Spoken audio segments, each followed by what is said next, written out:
Did you know only 2% of college graduates feel that they've had a magical college experience?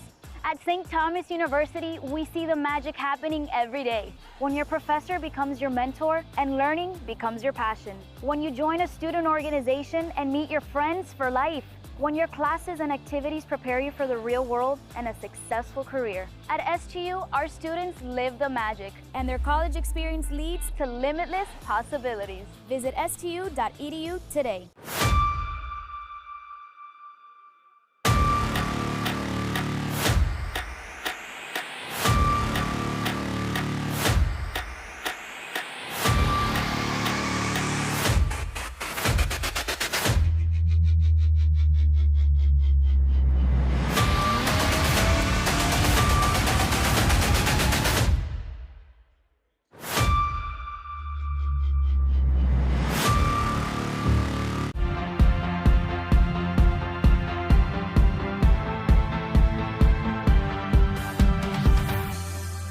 I have a little birthday message for you from someone too. I heard you really love basketball. You're a good shooter and a good dribbler. Happy birthday, MJ, and I hope you enjoy your day. Thank you. You're welcome.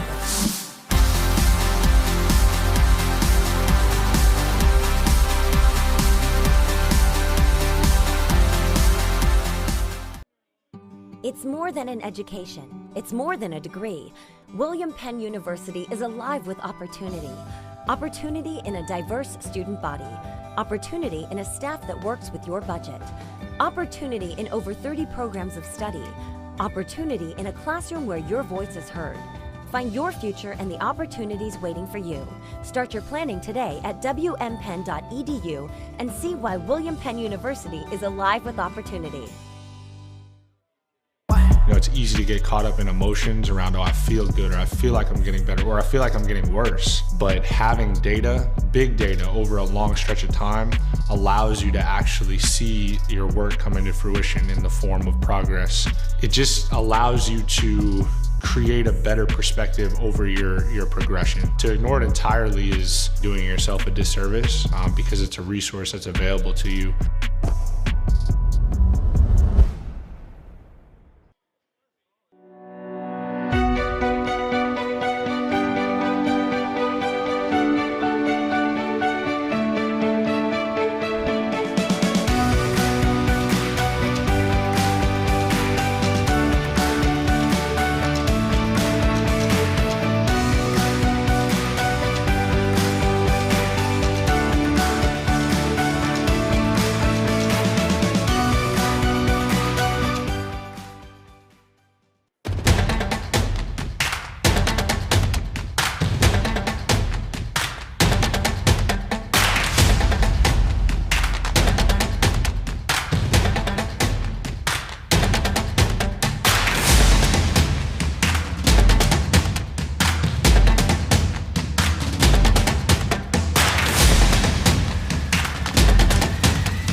After 100 years, why are we still pushing for more? Because at Thomas More, we're inspired to help you create and live a fuller life. That means creating more opportunities for you inside the classroom and out. Programs that lead to something more than a job, a fulfilling career, and expecting more from our faculty and staff to help give you the opportunity to become the remarkable person you were created to be. Thomas More University. Make it more.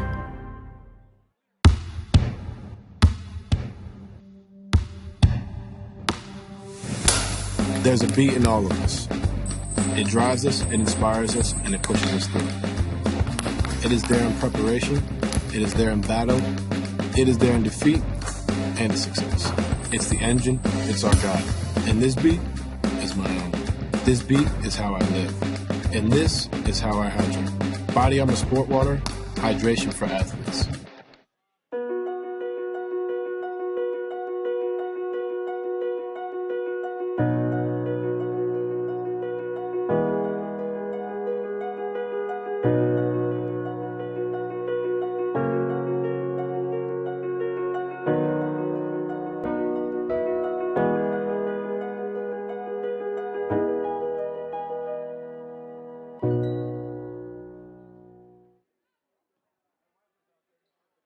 Campbellsville helped me to get a job, get my master's, to prepare myself for the world. It offers students a tremendous amount of opportunity to get real-world experience. We see Christian students, non-Christian students. We see people from every walk of life. It's such a good place to be. It kind of reminds me of home. Your teachers actually look out for you here. You feel invited as soon as you walk in. You're not going to find any better place to help students achieve what they want. The thing I love about Clark is that you're never just one thing. I'm not just a student, I'm a future doctor. I'm an athlete on a history-making team. I'm a community member supporting the causes I care about. I'm a friend, a neighbor, a leader. At Clark, you can become anything. What will you be? Be you at CU.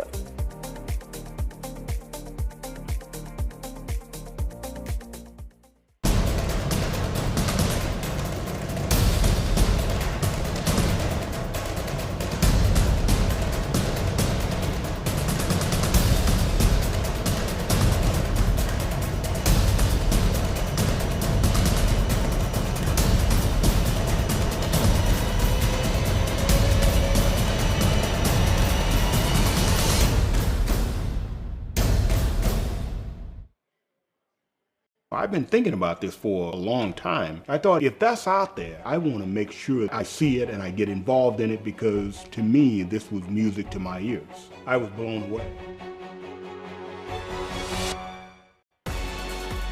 When you look at today's kid, the millennium kid, they learn by being able to see it. If I can see it, there's a great chance that I can do it. And the First Down Playbook is a tool that can essentially change the way we teach the game.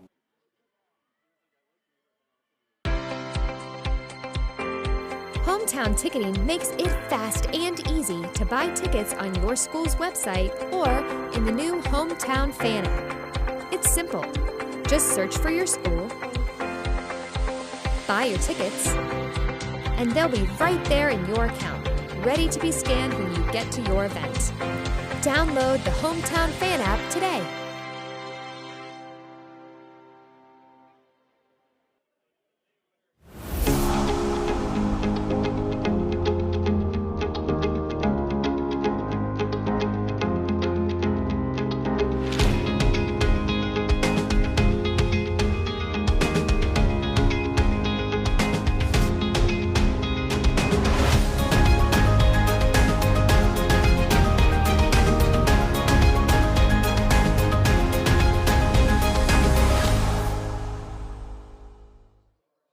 The landscape of sports is changing. AI is the next evolution. We're bringing it to fields and gyms everywhere with Huddle Focus. Just mount it, set it, and forget it. Multiple lenses, AI player tracking, automatic recording, or record on the fly with the Focus app. Instant uploads and flexible live streaming options. AI is changing sports. Use it to your advantage. Visit huddle.com/focus today.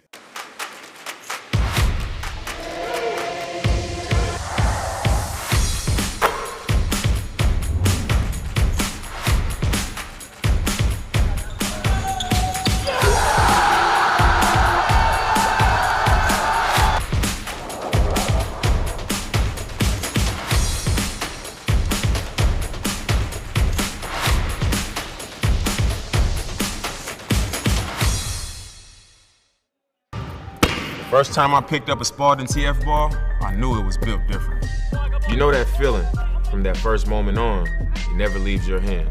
It raises you, lifts you to new heights, got you doing things like that. And once you're hooked, ain't nothing gonna stop that. It teaches you to be a student first, to lay it all out, just to do it again. And again. From the moment you pick up a TF ball, it's always there for you. Now do something with it. Did you know only 2% of college graduates feel that they've had a magical college experience? At St. Thomas University, we see the magic happening every day. When your professor becomes your mentor and learning becomes your passion. When you join a student organization and meet your friends for life. When your classes and activities prepare you for the real world and a successful career. At STU, our students live the magic, and their college experience leads to limitless possibilities. Visit stu.edu today.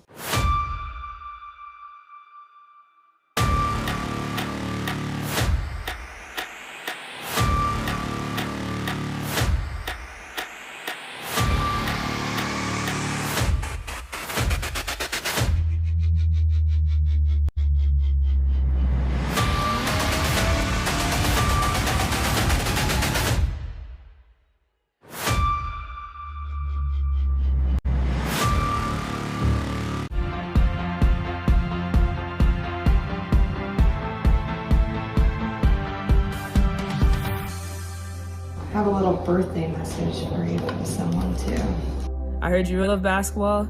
You're a good shooter and a good dribbler. Happy birthday, MJ, and I hope you enjoy your day. Thank you. You're welcome.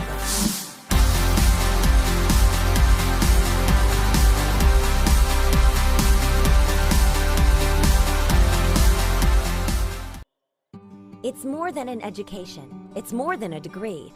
William Penn University is alive with opportunity. Opportunity in a diverse student body. Opportunity in a staff that works with your budget. Opportunity in over 30 programs of study. Opportunity in a classroom where your voice is heard. Find your future and the opportunities waiting for you.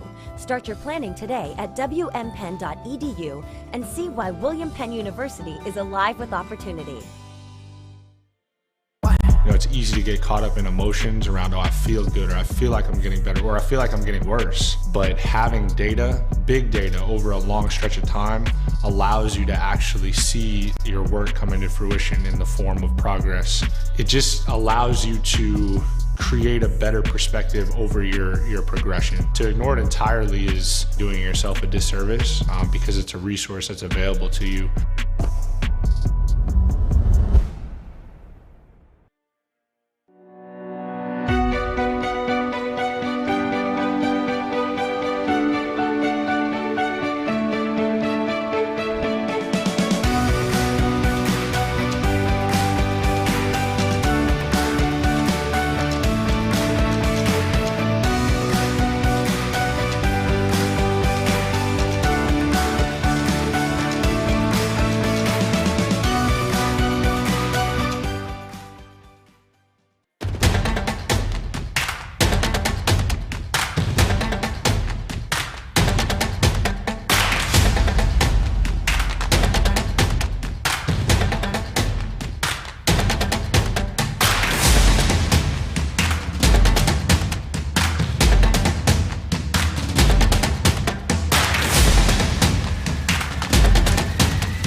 Good evening, everybody. Welcome to the Tyson Event Center here in Sioux City, Iowa, as we have this quarterfinal round matchup between the Indiana Wesleyan Wildcats and the Dakota State Trojans. A pretty good contingent has come down from Madison, South Dakota, as we have another ticket to be punched to the semifinals, as the Wildcats, #1 seed in this list in quadrant, and the Trojans, the Cinderella team of this bracket, at least still remaining, as they are a 6th seed. And again, the winner of this one will take on Clark, who took down Campbellsville earlier here this afternoon. Later on tonight, the defending champions, Thomas More, they take on Montana Western. I welcome in my color partner here tonight. Justin Barker is JB, first game you and I get to do together. But again, we have Cinderella in Dakota State, the 6th seed still remaining, going up against a very veteran and talented team in Indiana Wesleyan. They were able to knock off Briarcliff yesterday in front of what for them was a pretty hostile crowd at what's supposed to be a neutral site. But they're back again here in Sioux City. Yeah, and what they're going to see today in Dakota State is a very similar team that likes to run and gun. They like to put the ball up in the air from a little bit of everywhere around the court. But what Dakota State did in the round of 16 victory that was so impressive is they hit all 22 of their free throws in the second half. If you want to win a ball game, you can win it at the free throw line, and they proved that to be true, as Carroll put them on the free throw line often, and they came through in a number of occasions. What I like about them as well is a player like Sydney Fick off the bench. She can be an equalizer for Dakota State and head coach David Moe. I was going to say that usually about a 73% team from the charity stripe, but 22 for 22 now is that put a game away. That can give you the lead as well. We've talked about a couple of times with the bigger arena, sometimes depth perception gets thrown off a little bit. Get you starting lineups quick as these teams will make their way to the court. And tip-off about to begin. Courtney Menning, Savannah Walsdorf, Elsie S. Leeson, Lily Mackley, and Morgan Huber, the starting 5 for the Trojans. Jade Nutley, Kelly Damon, Bailey Van Dyke, Claire Merrill, and Lily Frazier, the 5 on the court for the Wildcats. Ball in the air. Tip is eventually going to be fought for and corralled by the Wildcats. It's Claire Merrill who's able to take it very quickly and give Indiana Wesleyan an early lead just moments into this game. Walsdorf brings the ball down to the baseline before eventually handing it off to Mackley. Mackley, a nice spin move, but quickly draws a double team. Kick to the corner. A fake at the top of the key, a kick out. A three on the way for Mackley. Left it a little bit short. Long rebound. Looks like it was touched, and it was by Lily Frazier. And a very wise decision made to let that one simply go by Courtney Menning. You know, both of these teams average around 80 points, so they're going to want to push the tempo. Indiana Wesleyan does a terrific job as a team defensively. It's a point of emphasis for their team, and so they're going to try to hold Dakota State in check a little bit. And what they really need to do is limit the fast break options for the Trojans. And Dakota State does like to run, as once again getting a hand on it is Claire Merrill. And Wildcats playing some very aggressive defense. They've been able to get in the way of the passing lane pretty consistently here on this opening possession for the Trojans. It'll be Menning dribbling around, but all over her is Merrill. She eventually has to give it up. Once again, Indiana Wesleyan facing kind of a hostile crowd. A nice backdoor cut along the baseline. A little floater. That'll fall through for Morgan Huber, and she ties us up at 2 early on. And Dakota State did a really good job with that backdoor bounce pass the other night. Quick dribble drive, and a pass is going to be tipped away and stolen by Huber. She'll quickly bring it down, but realize she did not have numbers with her. Wisely slows things down. A nice little give and go, and a finish at the rim for LCS Leeson, who UJB kind of talked about earlier with me. She's the Trojans' best player, but had some foul trouble in the round of 16 game. Yeah, she did. Averages about 14 points a game and was to the bench early and did not play most of the first half. That's where Sydney Fick off the bench was able to really excel for Dakota State. So getting her on track early can be a really key factor. And we'll see Fick eventually, maybe even soon. Here's a couple of substitutions ready to come in, but a travel first along the baseline. And a couple of Trojans will check into the game. Caitlin Dyer being one of them. Dyer, the conference freshman of the year in the North Star Athletic. And Angela Slattery, the other. So again, Coach Moe quickly going to the bench here early on with a 4-2 lead. And quickly getting the call is Dyer from the corner. Cannot hit. Rebound tipped around. Eventually, it'll be pulled down by Lily Frazier. It's Frazier and Nutley in that game against Briarcliff. But throwing up a three is Merrill. It does not fall. And Savannah Walsdorf skies in for the rebound. She'll race up the floor and eventually again be turned away by Merrill. Merrill is one who is in foul trouble in that round of 16 game against Briarcliff. Quick little pass into the corner. Racing around the top of the key is Slattery. She eventually gives it off. Dyer. Nice little flip pass down low, but a quick double team is drawn. And unable to get the shot off there, it was LCS Leeson. Ball though goes out of bounds. It'll stay with the Trojans here. Yeah, Indiana Wesleyan does a good job of double teaming on a lot of cases down on the post. They make it really, really hard to get up an easy shot. Oh, nice little floater with the left hand for Caitlin Dyer. Nice little touch with the fingertips off the window, and a quick 4-point lead here for Dakota State. Pass to the baseline, and a skip pass to the corner is going to be easily picked off. Walsdorf races down the other way. Thinking about coast to coast, but again turned away. Instead finds a wide open look at three from the top of the key. That's not going to fall, as Slattery had a good look. Now here comes Frazier quickly the other way. She goes with the floater, and she's able to get it to go. Dyer was there stopping her in her tracks, but Frazier with a nice touch. Dyer wanted to go right, then left, and eventually gives it off. A little behind the back dribble.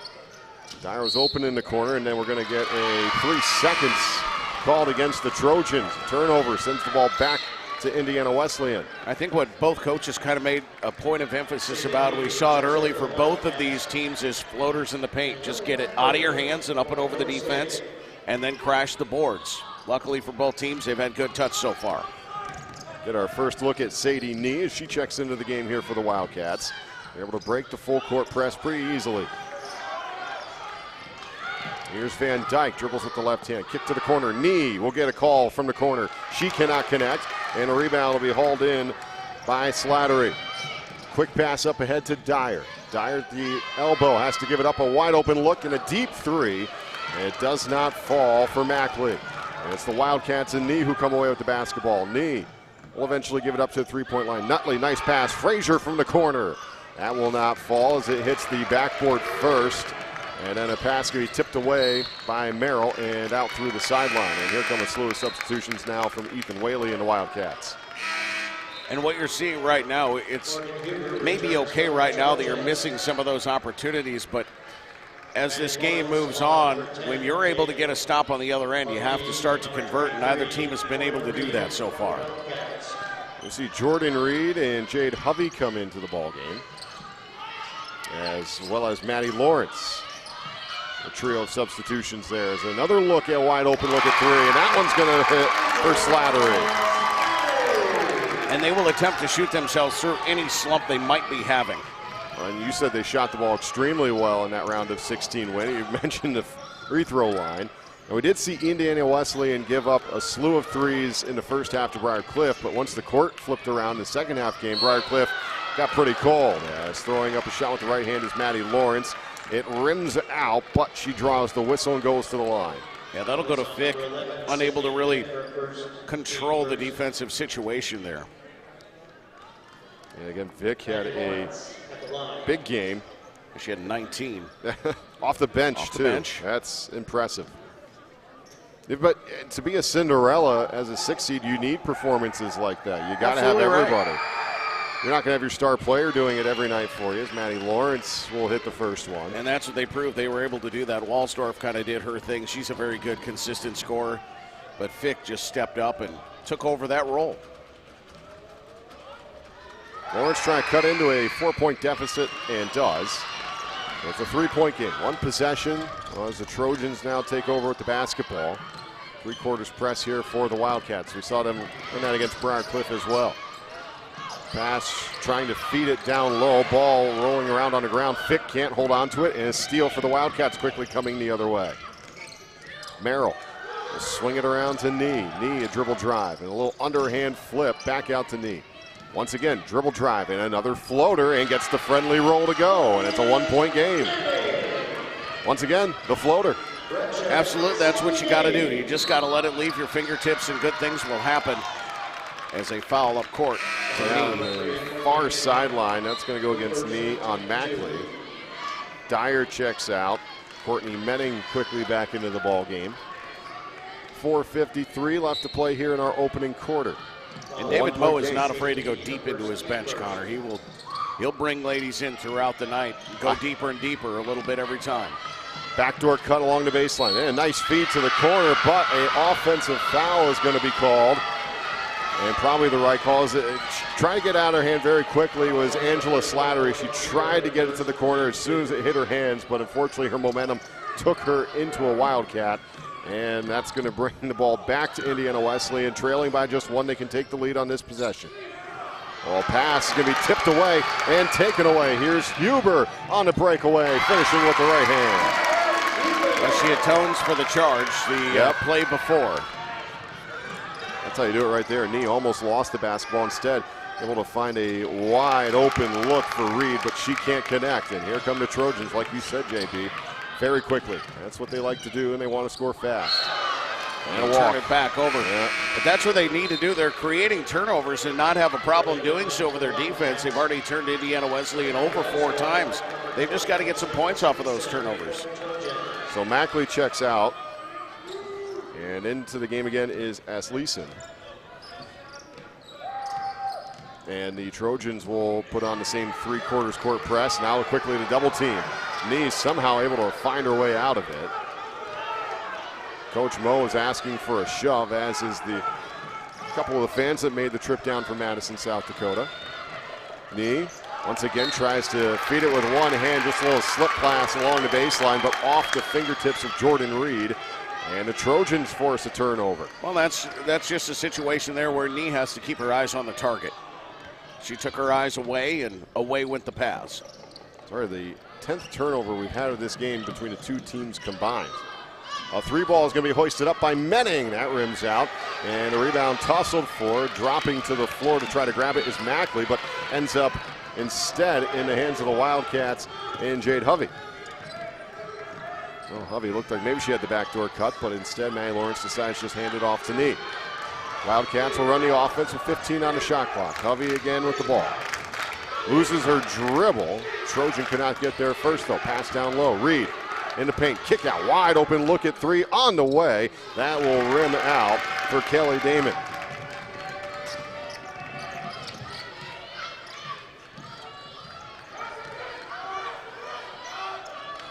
Menning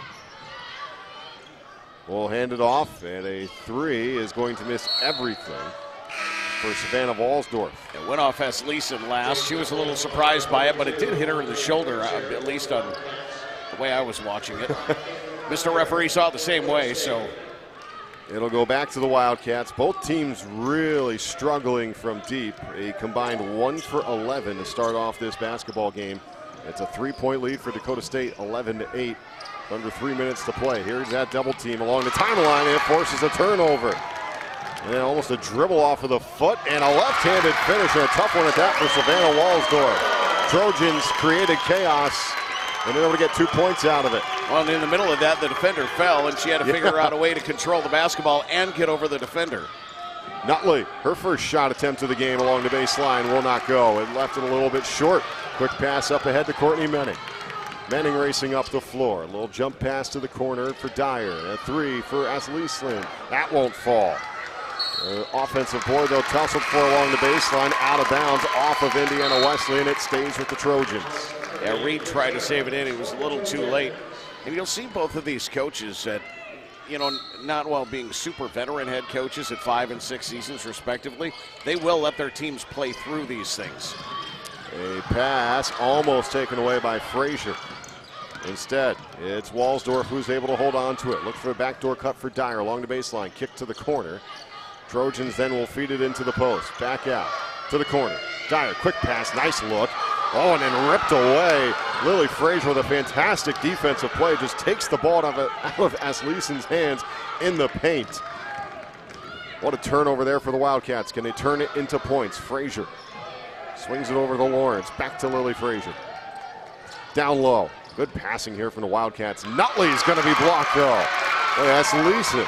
Yeah, and she can do a little bit of everything. She was the Conference Defensive Player of the Year. It shows why. Shows it off there. Walsdorf a kick to the corner. Three on the way, and splashed home by Slattery. Her second three of the game, and if you give her a little bit of time, she's got a very quick release.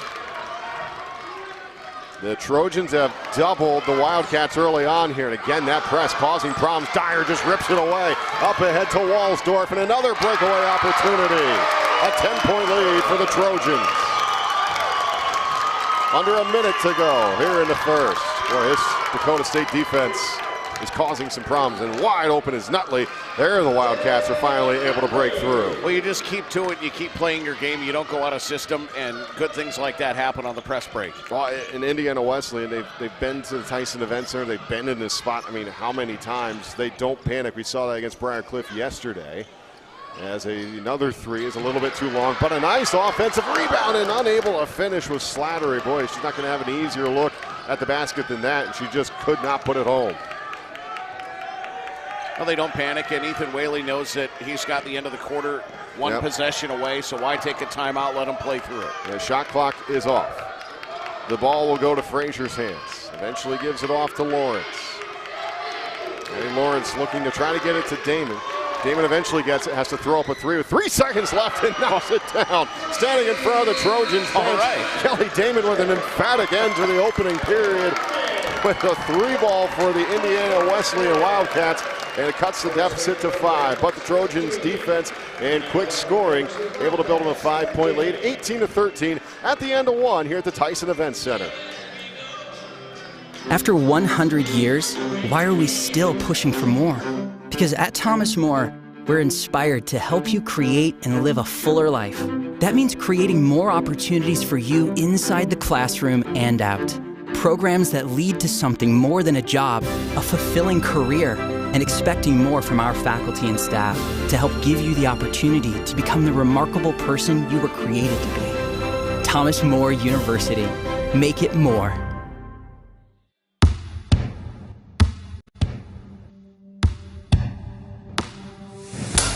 There's a beat in all of us. It drives us, it inspires us, and it pushes us through. It is there in preparation. It is there in battle. It is there in defeat and success. It's the engine. It's our drive. And this beat is my own. This beat is how I live. And this is how I hydrate. Body Armor Sport Water, hydration for athletes. 5-point lead for the Trojans as we go to our second quarter here today. Dakota State shooting 44% from the field, Indiana Wesleyan at 41%, but both teams, while the three ball has been flying, it has not exactly been hitting. They're a combined 3 for 15 from deep, as the three-point line has been about as cold as the ice that is underneath this court. And it's not far away from us. It's not. Which is why we're cold. Yeah. A little chilly. It was a beautiful day here in Sioux City. There's another three-ball attempt, and that one's going to be splashed home. Knocked down by Sydney Fick, who had 19 points in that round of 16 win off the bench for Dakota State. Here is able to hit a three and get her first bucket of the ball game. Nee is trapped in the corner along the timeline, and just takes a smart approach, throws it off the wickets of a Trojan and out of bounds. Well, between these two teams, Connor, they've attempted about 1,800 three-pointers. Thank you. They like to shoot the three ball. Indiana Wesleyan has shot 957 of them. Or no, Indiana Wesleyan has shot 766 of them. Dakota State has tried 957 threes. They're not going to be scared to take that shot. No, they are not. Maddie Lawrence, though, called for the offensive foul. That's going to be her first. That'll be the first team foul here on Indiana Wesleyan in the second quarter. An 8-point lead for the Trojans. They're able to break the press. Dyer, boy, Trojans passing the ball very quickly out to Menning, top of the key. Hands it back off. For a second, debating a long three was Mackley. Instead, driving to the baseline, a kick out and a three ball on the way. Left-handed flick of the wrist for Caitlin Dyer, and she's able to knock it down. Well, they all shoot it very well, and for her, that was perfect form as she wasn't very far away from us in the near corner. Pass down low, there's Reed, and wide open, able to finish at the glass. And Dakota State kind of just banking on trying to create chaos in the backcourt, create a turnover, and eventually lead that to quick points. And sometimes the Wildcats, they're going to get easy looks like that. It's been working, though, for the Trojans. A 9-point lead, and we have a carry. It was a carry, double dribble, either or, make your call, turnover to Indiana Wesleyan. Yeah, kind of looked as though Slattery wanted to pass it, then didn't want to pass it, then wanted to dribble it again, then wanted to pick it up, and kind of got stuck in between all 3 or 4 options there. So ball goes back to the Wildcats. Frazier able to avoid that double team, and her underhand pass to Nutley is going to be tipped away. And once again, another turnover by this Trojans defense. Mackley quickly up the floor, spinning around the elbow.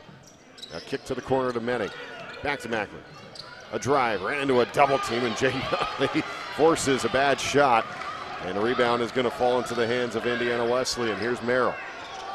Damon a long three, but an open look, and she's able to sink it. Well, she's hit both threes, and neither of them have been anywhere close to the three-point line. No. That cuts the deficit down to 6. Damon had a cold shooting day against Briar Cliff, as a ball's going to end up underneath us. You have it? I don't got it. No, I don't have it. I don't know where that one ended up. He's got it. Ricochet. Careful. Yeah. Must have hit a... Please be paying attention to all objects in play. That's right. It'll stay with the Trojans. Players and or the ball may leave the surface at any time. Right. A takeaway here for the Wildcats. Racing down the other way is Jordan Reed. Gives it up. Nice cut. Nutley in the paint, blocked by Esleason, but is able to get her own miss. Then her pass tipped to Frazier. Esleason, though, with a violent rejection back down to the hardwood. Ball is off of Frazier as she was laying on the baseline. It'll go to Dakota State. You said she was the defensive player of the year. She shows off there. I think she got her hand on the ball at least 3 different times in that possession. She did, all right underneath the basket. Denying everything. Walsdorf drives baseline, gets stuck, turns around, flips it out to the top of the key. Manning thought about a 3, even though there's a hand in her face. Now she drives to the baseline. Frazier will strip her. Ball goes out of bounds off of Frazier. Stays with Dakota State. Well, it shows what a player Frazier is, because You get the big block against you. She was favoring her elbow coming up the floor, and then she disrupts the pass defensively. Yeah, a double team and a foul. Elsie Esleeson, the 6'1" senior from Howard, South Dakota. Transfer from Concordia. Claire Merrill's first. Stays with the Trojans, Walsdorf. To Mackley. Mackley goes against the screen from Dyer. Walsdorf against Frazier. Frazier's all over her. Dyer throws up a floater. That doesn't fall. Nutley rips away the rebound. I get a hint of Rhode Island in there. What? Sounded like you said threw up a floater. Threw up a floater. Got a hint of your hometown there. Every now and then it slips out. Reed wide open. Nice find from Frazier. It's a perfect turnaround jumper for Reed because she knows her range so very well and the touch that it takes to just knock down a shot like that. It's good. Just off the ball movement there by Indiana Wesleyan. She was wide open as she caught it. And a three on the way, but a little too strong, as that was hoisted up by Morgan Huber, who's back into the ball game. Merrill almost lost the ball along the sideline. Huber tried to get that steal, but was about a half step too late. There's a pass to Reed. Nice no-look bounce pass down to Nutley. But there's Esleeson again. Had her played absolutely perfectly. Nutley was trying to pull off the little drop step towards the basket, and Esleeson was there before she was and had that one read perfectly. Well, as the entry pass went down, I was going to say neither team has really tried to beat the post yet. Well, that's why the last three times Esleeson has blocked it. And the ball tipped through the baseline. We have seen it has been a tough day for passes to cleanly go from one teammate to another. Not just because of the amount of turnovers, which we almost have another one right there. Feels like a lot of passes are tipped just like we had right there. There's Reed, a mid-range jumper from the baseline. Doesn't get it to go. Walsdorf has to give it up to Dyer. Dyer slows things down. And again, there's a tip pass, but that's also going to be a foul called against Jordan Reed. That'll be her first.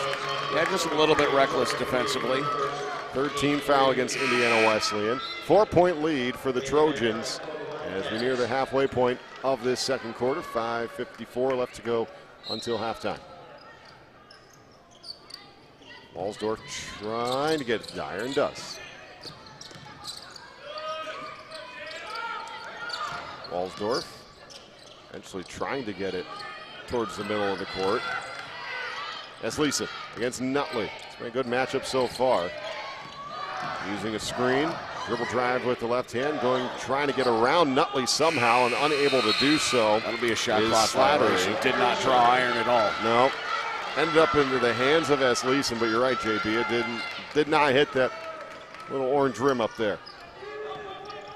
So Trojans will have to defend with still a 4-point lead. Nice pass to Nutley. That was a nice little cross-lane pass and a good read from Bailey Van Dyke. Picks up a very nice assist on the dime. And an errant pass is going to find the scorer's table. And it's exactly what you don't want if you're Dakota State, because it feels like Dakota State has thoroughly controlled this game with the tempo, with the way they wanted to play with big baskets.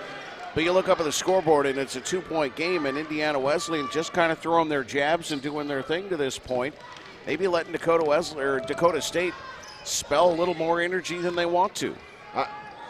You have to admire the Wildcats. And again, they did this against Briarcliff yesterday because the Chargers got off to the quick start in yesterday's ball game and had the crowd behind them. But it was the Wildcats who just kind of kept playing their game, played their style. They never panicked for 1 second. They ended up winning by double digits as we have a whistle on the floor. It's going to go against Menning. That's her first. First one on the Trojans. It'll be Damon to inbound it from the baseline. Gets it out to Merrill. Gives it to Van Dyke. Then to Damon. To Reed. Inside the three-point line. Then takes a step back to Nutley. Back to Reed. Nice little give and go. Up and under as she's able to avoid what was Sydney Fick. Very nice reverse lay-in. And Connor, this is the time for Indiana Wesleyan to beat it into the post with Esleeson on the bench taking a break. That's true. No defensive player of the year out there in Esleeson. We're tied at 24. Pass to the corner. Dyer, another 3-ball attempt. This time it misses everything, and Nutley comes away with it. Trying to run with numbers, but did not have them. Trojans quickly got back. Merrill, she'll line up a 3 from the top of the key. That won't fall, but a long rebound ends up into the hands of Reed. She misses, gets her own miss again, and is able to finish. Reed has 8 all here in the second quarter, as Indiana Wesleyan is now taking the lead, just doing their thing like you commented. 26-24, Walsdorf ready to check back into the ball game. Again, without Asleason, the Wildcats have started to take over this game in the paint. A handoff to Menning. Menning driving, a floater. She's able to get it to go. That's a big response for the Trojans. They needed that. We're tied at 26. You're absolutely right. Just their first 2-point field goal of the second quarter. They did hit a couple of threes, but not getting much inside. Nutley drives, then kicks to the corner. Damon drives, then kicks to Nutley. Along the baseline, Nutley working against Slattery. A fadeaway. She's able to get it to roll on in. She's got really good touch and fairly good range for her height and skill set. She can really pull the defense out. We had not heard much from Jade Nutley when Asleason was in the ball game, but now that she's out and she's working against Fick, Jade Nutley starting to take over. Menning almost lost her dribble, and she gives it off to Mackley. Then out to Menning, a 3-ball, a little too strong, and off to the right. And it's Merrill who takes it away.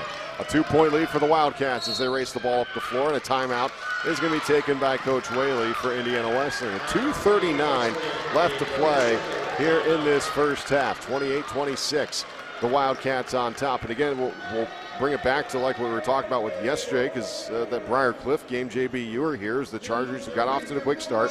They had the home crowd behind them, but Indiana Wesleyan just kept playing their game, and it was plays like that little backdoor cut by Jordan Reed. It doesn't seem like a lot. Actually, I guess it's the Jordan Reed highlight package, because she's been having a pretty good game here. The backdoor cut, the offensive board as well. They just got to keep playing their game, but there's no panic. For some teams, these bright lights at the Tyson Event Center are pretty bright. For Indiana Wesleyan, they're used to being here. Yeah, they are. It's an annual tradition for Indiana Wesleyan. If they weren't here, we'd either think they moved up a division or something went terribly wrong. They're just used to being here in their 20th tournament appearance, and they play through things. But one thing you're noticing here on the last couple of baskets, or the last couple of shot attempts for Dakota State, there has been no one in their color uniform even attempting an offensive rebound. Asleason heads to the scorer's table. She'll come in next whistle. Frazier, dribble drive. Lily Frazier is able to get it to go, and one, draws the whistle. She's pumped up as she heads to the free throw line. Pushes away. Bailey Van Dyke said, "Get off me, get over there. I need to shoot free throws."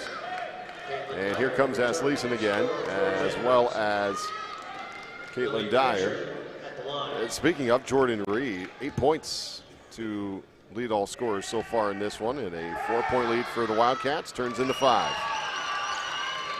And this is where the Trojans have to be very careful. They have to answer some of these baskets.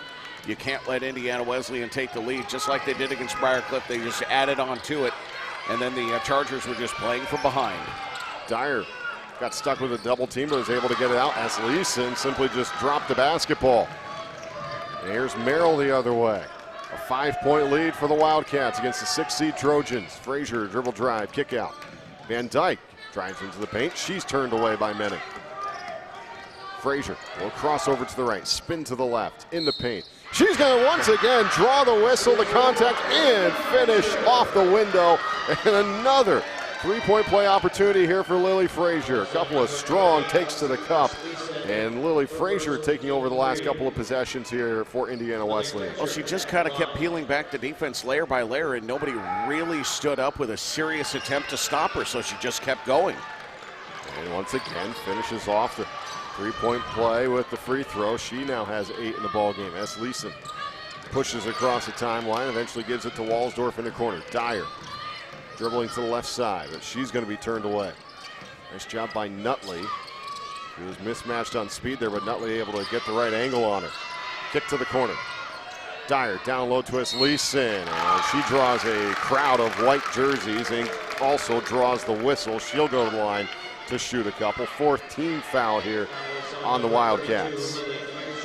That's going to go against Frazier. And that's Dakota State has got to put some points on the board here. the run has to be pretty decent for Indiana Wesleyan here because they were behind and now lead by, well, 7 after the made free throw. But these are really important possessions before halftime for Dakota State. As Leeson is able to knock down both of them. It's been a 21-10 second quarter in favor of the Wildcats. And Nutley, boy, she was left all alone. And an easy finish for Jade Nutley. They forgot about number 0. Her second play like that with an open right-hand lay-in. I said the Trojans, the press had been working early, but it feels like the Wildcats have sort of figured that out now. Dyer works against Merrill. Nice skip pass. Walsdorf, though, did not want to pull the trigger on the 3. And that's Leeson. Looked like she had her pocket picked from behind, but instead a whistle and a foul. That'll be the 5th on the Wildcats, and now will send us Leeson to the line as the Trojans now in the bonus. That is his second foul on Frazier. Yeah, she'll go to the bench for the final 104 of the half after a really, really good first half. Yeah.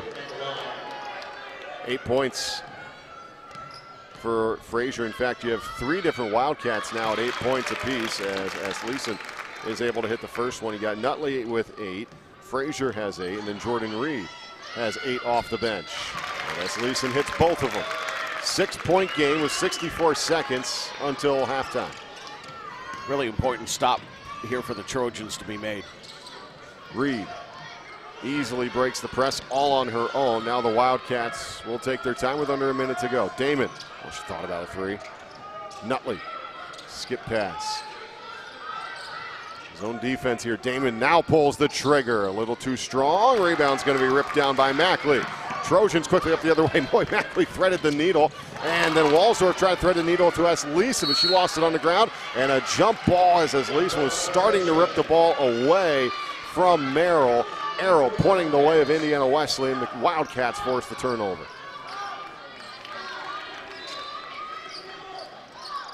Well, they blew that one just as Leeson was about to take that one away. She's about ready to pass it away.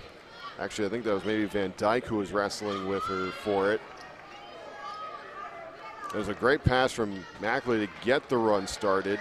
Walsdorf then tried to thread the needle to S. Leeson. That's where the Trojans ran into trouble. 34.8 left to go here in quarter number 2. Wildcats trying to pad a 6-point lead. What has been a dominant second quarter from Indiana Wesleyan and Ethan Whaley's crew. Reed skips it to Damon.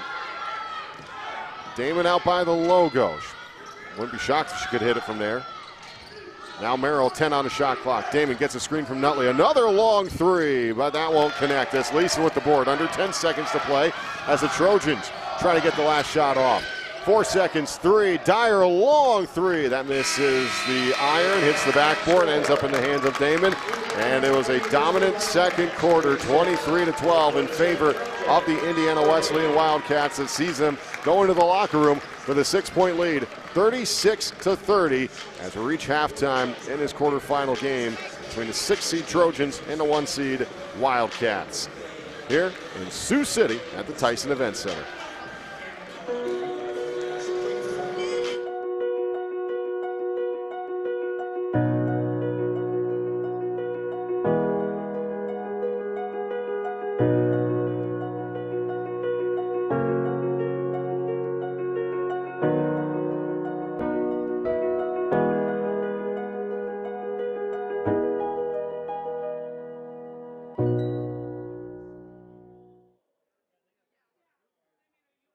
Campbellsville helped me to get a job, get my master's, to prepare myself for the world. It offers students a tremendous amount of opportunity to get real-world experience. We see Christian students, non-Christian students. We see people from every walk of life. It's such a good place to be. It kind of reminds me of home. Your teachers actually look out for you here. You feel invited as soon as you walk in. You're not going to find any better place to help students achieve what they want. The thing I love about Clark is that you're never just one thing. I'm not just a student, I'm a future doctor. I'm an athlete on a history-making team. I'm a community member supporting the causes I care about. I'm a friend, a neighbor, a leader. At Clark, you can become anything. What will you be? Be you at CU.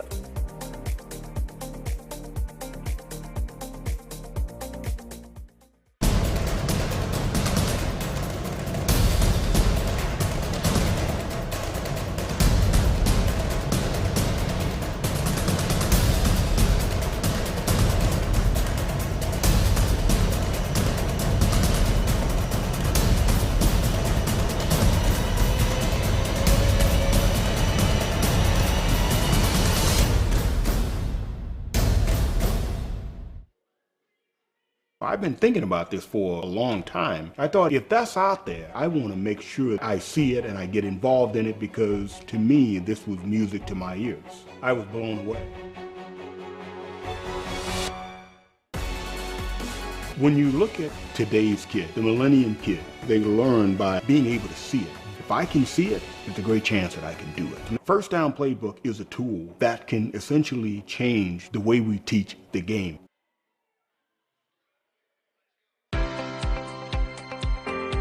Hometown Ticketing makes it fast and easy to buy tickets on your school's website or in the new Hometown Fan app. It's simple. Just search for your school, buy your tickets, and they'll be right there in your account, ready to be scanned when you get to your event. Download the Hometown Fan app today.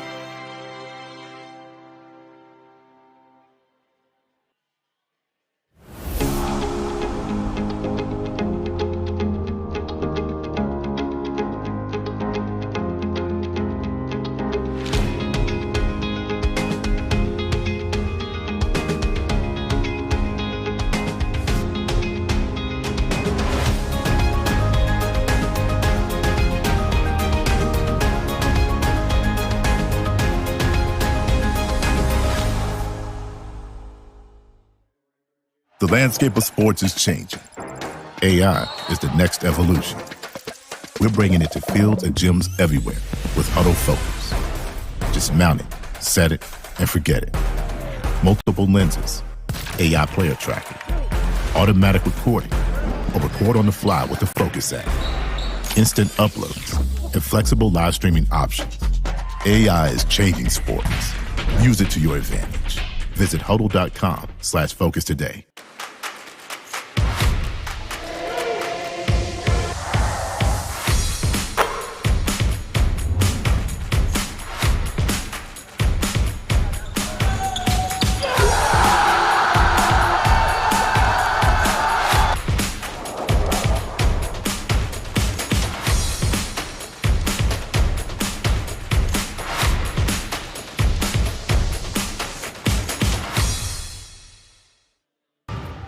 First time I picked up a Spartan TF ball, I knew it was built different. You know that feeling from that first moment on, it never leaves your hand. It raises you, lifts you to new heights, got you doing things like that. And once you're hooked, ain't nothing gonna stop that. It teaches you to be a student first, to lay it all out, just to do it again. And again. From the moment you pick up a TF ball, it's always there for you. Now do something with it. Did you know only 2% of college graduates feel that they've had a magical college experience? At St. Thomas University, we see the magic happening every day. When your professor becomes your mentor and learning becomes your passion. When you join a student organization and meet your friends for life. When your classes and activities prepare you for the real world and a successful career. At STU, our students live the magic, and their college experience leads to limitless possibilities. Visit stu.edu today.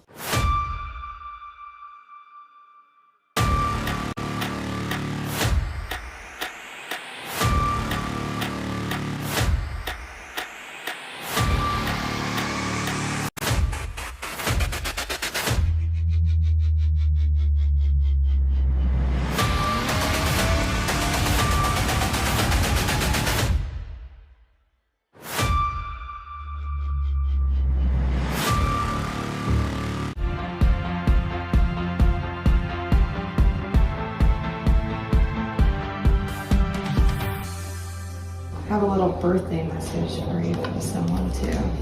I heard you really love basketball. You're a good shooter and a good dribbler. Happy birthday, MJ, and I hope you enjoy your day. Thank you. You're welcome.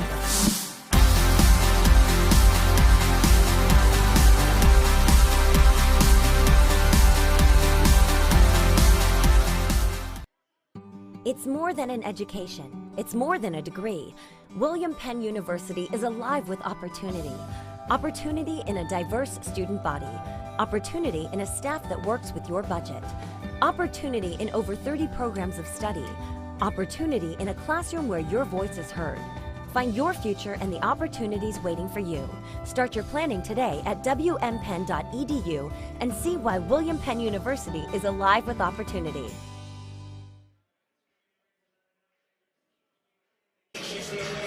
It's a 6-point lead for the Indiana Wesleyan Wildcats, the number 1 seed, as they take on the 6th-seeded Dakota State Trojans. 36-30 our score here at the Tyson Event Center in Sioux City, Iowa. In his quarterfinal round game, Connor Ryan alongside with me is Justin Barker. And JB, as you sit there studying over our halftime stats, what stands out to you so far from that first half? Both teams in the negative for assist-to-turnover ratio. Yeah. I think something's got to give there, and these teams have got to take better care of the basketball. Granted, it's only -1 for Indiana Wesleyan. It's -3 for Dakota State, but these are two teams that don't live in minus territory very often when it comes to that. Rebounding is pretty darn equal. Overall, really, I mean, you're a couple of missed shots away if you're Dakota State from more or less being equal across the board here, but I think they've got to make an initial burst out of this halftime break. They've got to be the aggressor out of the chute. Which we certainly saw in that first quarter where they had an 18-13 lead. That three-quarters court press was really working. It was creating chaos, but Indiana Wesleyan, you had said it, just stick to their game, and they did, and started being able to break that press and find some open looks in a dominant second quarter, 23-12, a 11-point advantage, there for the Wildcats. I look at Dakota State right now, a lot of threes. They've thrown up a lot of threes, only a 25% success rate of 4 of 16. It's interesting. When we watched the Briar Cliff game, it was Briar Cliff shooting really well from this side of the court. We have that black backdrop. Yeah. It kind of provides you that sense of like you're in a home gym compared to the other side where it's very open. You kind of throw off your depth perception. For Briar Cliff, they started well on that side. They got cold on this side. Then last night, watching Montana Western, they shot decent, okay from this side of the floor. But once they flipped sides to the open side of the gym, they could not miss from three. So I'm not really sure where my theory lies. I guess today is maybe, the 2 out of the 3 to see which side is correct on that. But if you're Dakota State, you could either go really ice cold from this side of the gym, or maybe you're Montana Western, who's actually shooting it around right now, and suddenly heat up from that side. We'll see. Yeah, absolutely. But what they've put themselves in position for a lot of open shots. They've manufactured ways to get people open. So really, you don't have to vary too far from what you've done in the first half. Just a couple of shots here and there that haven't gone down. If you're Indiana Wesleyan, I think they dial up the pressure a little harder. And I think they go at them a little more. And if they do, you might be able to throw off Dakota State enough that it makes a difference and it allows you to make another run, because they were able to make the nice run in the second quarter. But if Indiana Wesleyan comes out and makes the first run here in the third quarter, that hill gets even tougher to climb for the Trojans. What I will say is you kind of watch these highlights. Certainly feels like the Wildcats had a few more really open looks. Now, granted, some of those were Kelly Damon shooting from pretty much the logo, so you're going to be open from there. But yes. They were able to find quite a few open looks. As we take a look at the individual stats here as well, we'll start with the Wildcats, who lead by 6. They have 3 different players who are at 8 points apiece. Jade Nutley, Jordan Reed, and Lily Frazier. Nutley and Frazier, those are the ones you usually expect to see there. Reed, 8 points off the bench. Kelly Damon has 6 points right behind him as she has hit those 2 very deep threes. And on the other side for the Trojans of Dakota State, as Leeson has 6, 4 of those have come from the free throw line. She is 4 for 4 from the stripe, 1 for 3 from the field. Angela Slattery off the bench has 6, as Dyer has 5 as well. Off the bench, Walsdorf and Huber with 4 apiece. I look at that as Leeson, 4 for 4 from the stripe. That is now at least, 26 consecutive free throws that the Trojans have made, because she's the only one who's gone to the free throw line. Yeah, absolutely. And they were up around 83% for the game in that round of 16 win. So they're just a very good free throw shooting team. They've been very consistent here at the national tournament with that free throw shooting. And if they can do that, obviously they can stay within a couple of baskets of Indiana Wesleyan. Nobody really in true foul trouble. Frazier has 2, and she's the only one in the entire game that has over a foul. So it's nice that you start the second half where fouls aren't an issue. Yep. Both coaches have plenty of timeouts. it's just time to play basketball. Yeah, it certainly is. And I was going to say, but that could be a point here for Dakota State as well, that if somehow the fouls were to start being piled up, suddenly the Trojans, that's an avenue to score points. That becomes a weapon all of a sudden, that three-point line for them. 36-30 is our score here at halftime. Indiana Wesleyan with a 6-point lead. Don't forget, you got Thomas More and Montana Western coming up later on here tonight. That is the 8 p.m. game. That'll be the final ticket punched to the semifinal round, as you see right there on the screen. Central Methodist with a tough win over Marion, 52-48. It was Clark controlling Campbellsville, 76-51. And again, right here, it's Indiana Wesleyan up by 6 here at half. We'll step aside for a final break here at the intermission. Back for second half action in Sioux City. You know, it's easy to get caught up in emotions around, oh, I feel good, or I feel like I'm getting better, or I feel like I'm getting worse. But having data, big data, over a long stretch of time allows you to actually see your work come into fruition in the form of progress.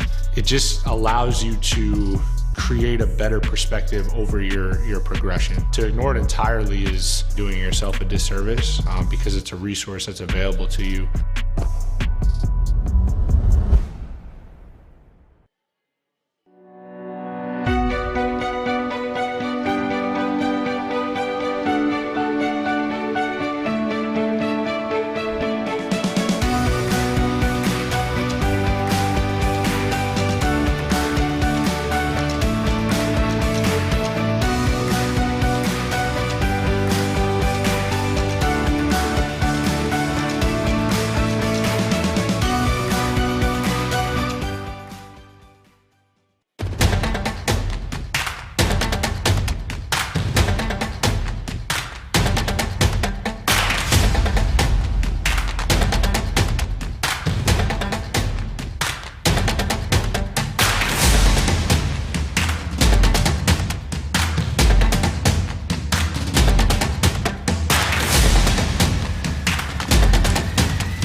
After 100 years, why are we still pushing for more?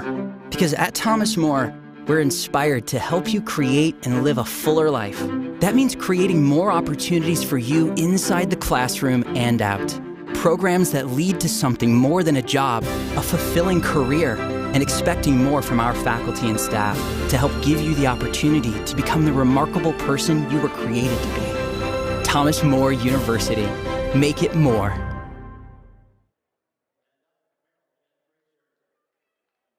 36-30. It's the Wildcats, the number 1 seed, Indiana Wesleyan, ahead of the 6th seed Dakota State Trojans.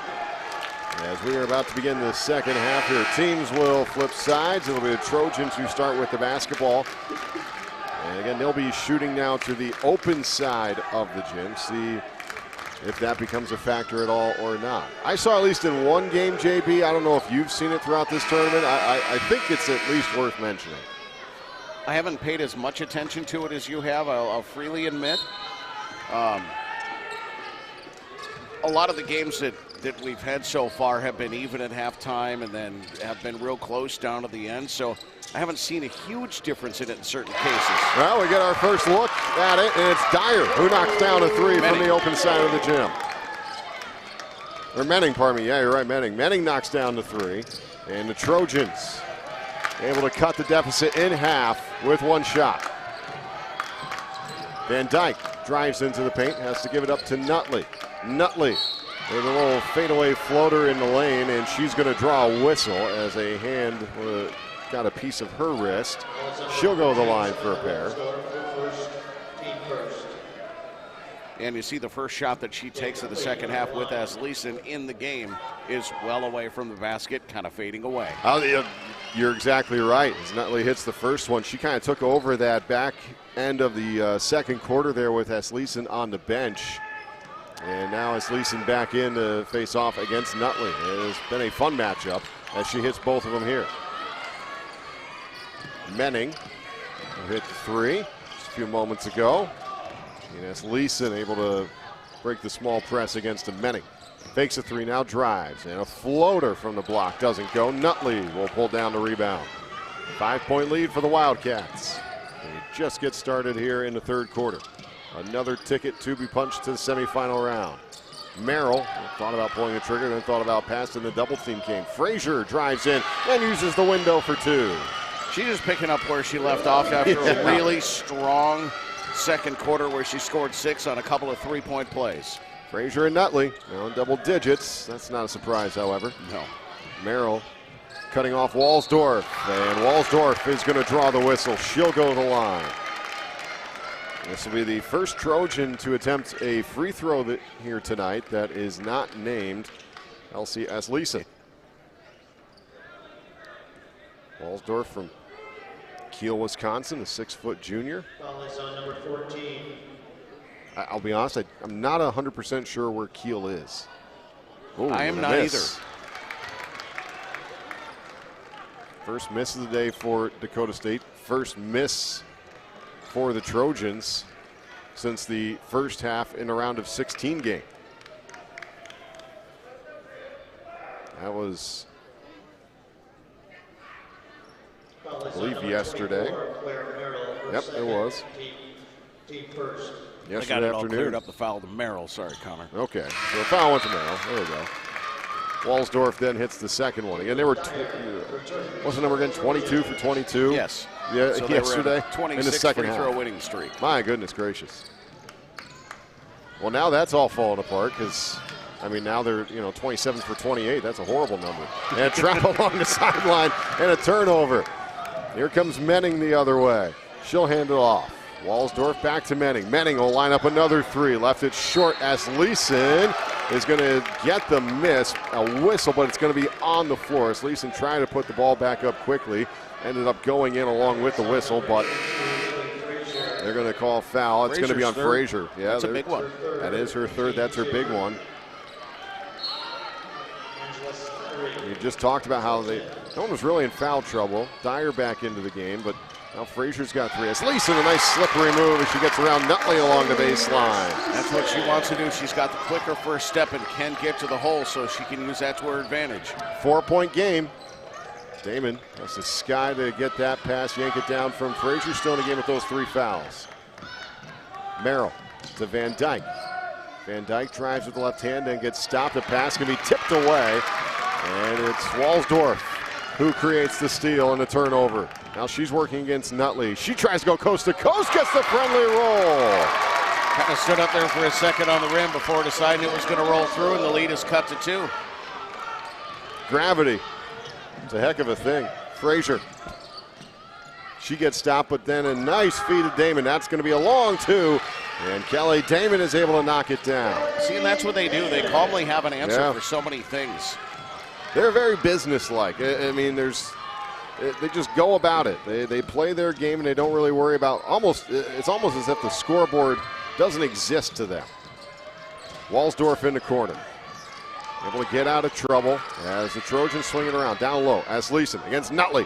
Doesn't get it, gets her own miss. Throws up the shot, gets it to go, and gets the late whistle. She'll go back to the line for free throws. That's the third team foul here on the Wildcats in 2 minutes and 55 seconds of play here in this third quarter. That'll go to Nutley, her first. And a few substitutions coming in. Lily Frazier checks out as well as Van Dyke. Nee will come back into the game as well as Jordan Reed. It's a 2-point game as Leeson has a chance to make it 1. She is perfect at the line, 4 for 4.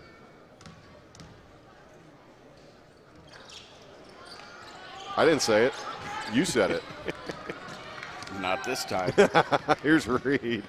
Brings it up the floor to Kelly Damon. Damon back to Reed to Nee. It's this zone defense the Trojans are sporting here. Reed from the elbow rises up.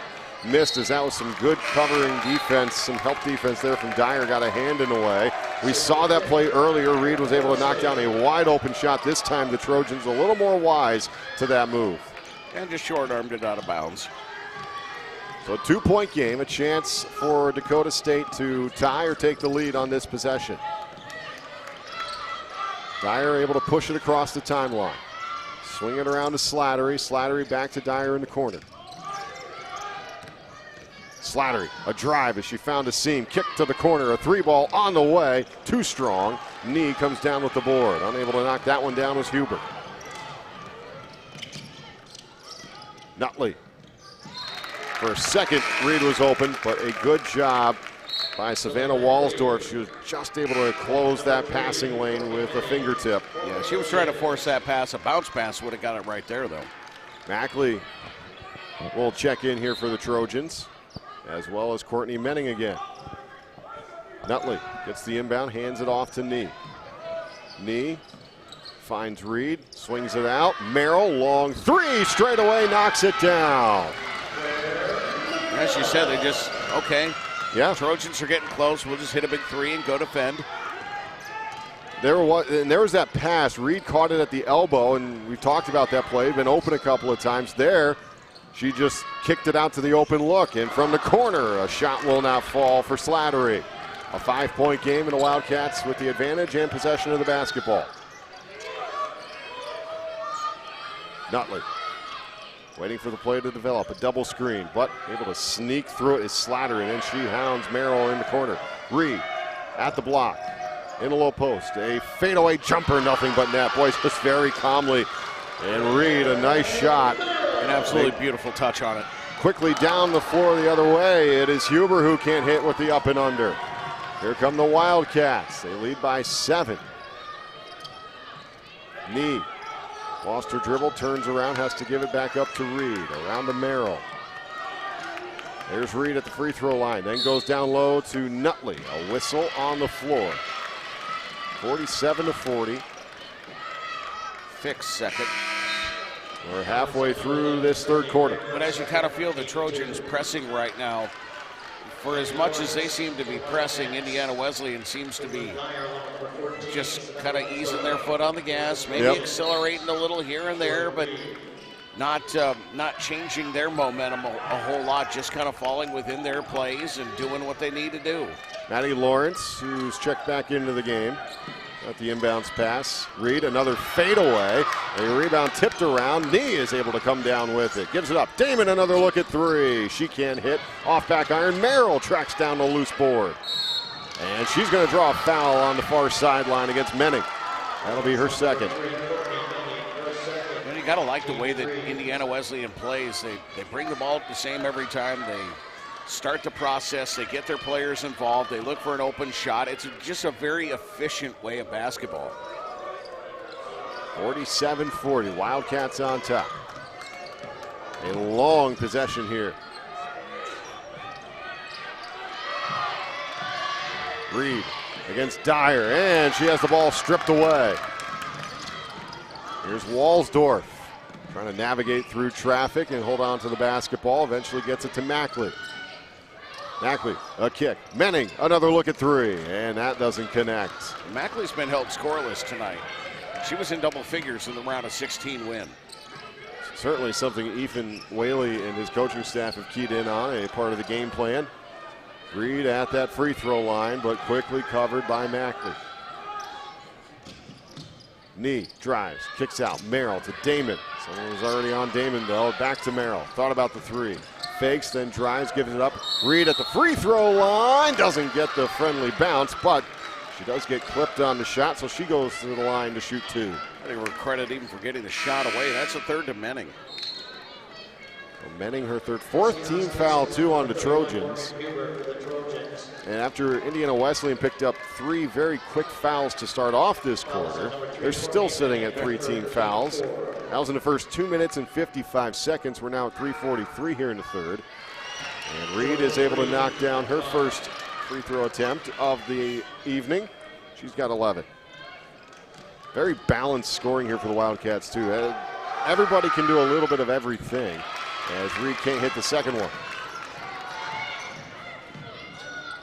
Dyer trying to feed us Leeson, and Merrill takes it away with one hand. She had one hand trying to hold off S. Leeson, the other one with the steal, and then holding on to a dribble. That was an impressive play from Claire Merrill. Damon on the far side wing. Trying to feed it to Reed. Reed back out to Merrill. Thought about three, gets it to Damon.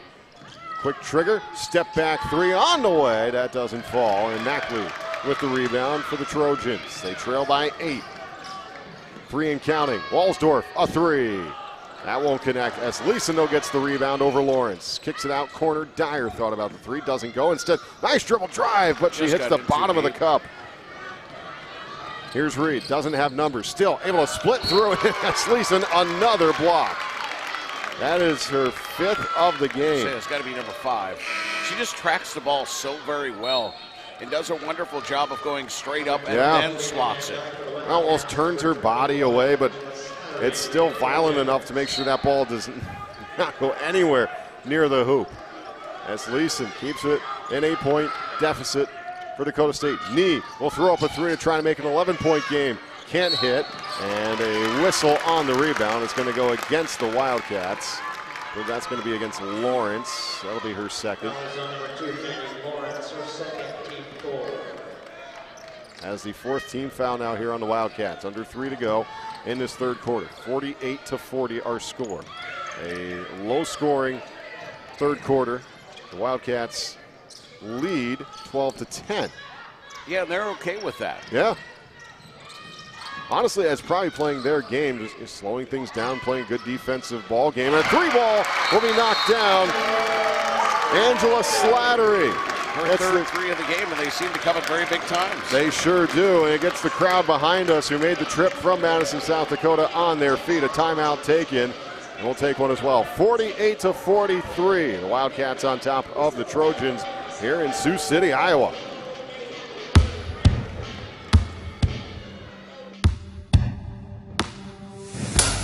There's a beat in all of us. It drives us, it inspires us, and it pushes us through. It is there in preparation, it is there in battle, it is there in defeat and success. It's the engine, it's our guide. And this beat is my own. This beat is how I live. And this is how I hydrate. Body Armor Sport Water, hydration for athletes.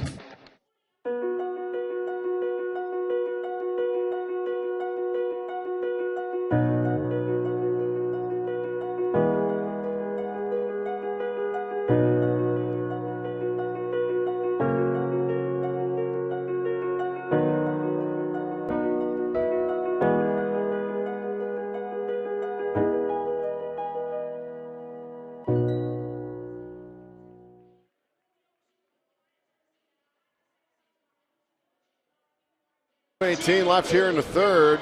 The Tyson Events Center.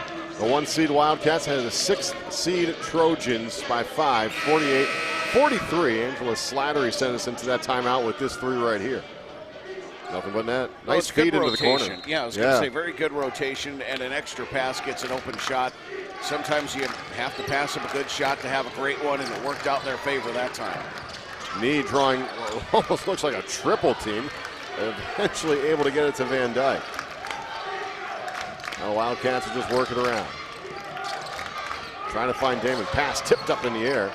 Ellie Damon comes down with it. Now Van Dyke, a drive. And an offensive foul. A push off. And she put the forearm into Dyer's midsection. She absolutely did. It's the extension of the arm. We've talked about it the entire tournament, and it's right there. And when you kind of you extend the arm, you push through the defender, that's going to be called every time. How about Esleason there? She's pumped up for that one. That's how you move your feet quickly. Trojans just able to break the Wildcat press. Now a floater to Esleason, and she missed, and bodies falling everywhere. They're going to call a foul on Esleason. That's going to be her second. Or no, pardon me. Her second. Yeah, her second. She's more frustrated with herself and missing the bunny than anything else. That's also the 5th team foul, so in the bonus are the Wildcats. So Nee will walk down the length of the court to shoot free throws, of which Indiana Wesleyan 7 of 8 on this trip to the line, 8 of 9. 100 seconds left to play here in this 3rd quarter. And Nee will put 50 on the board here for the Wildcats.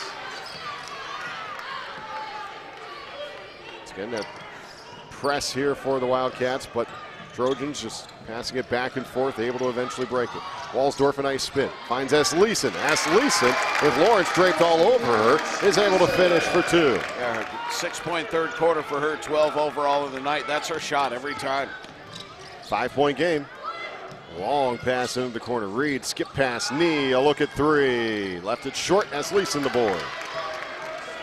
Almost had it swiped away from her by Van Dyke. Now quickly down the other way is Slattery, and a foul is going to... out of bounds. Out of bounds. Okay, turnover. Wallsdorf. I thought the same as you because Wallsdorf ended up on the floor. Yeah, you saw bodies on the floor. You heard the whistle. You figured it was a foul, but an emphatic point the other way. So knee forces it, and again, here's that double team along the far sideline. Wildcats, though, able to get out of it. Lawrence, nice feed to knee, but she gets stopped by Leeson. Probably a smart business decision there.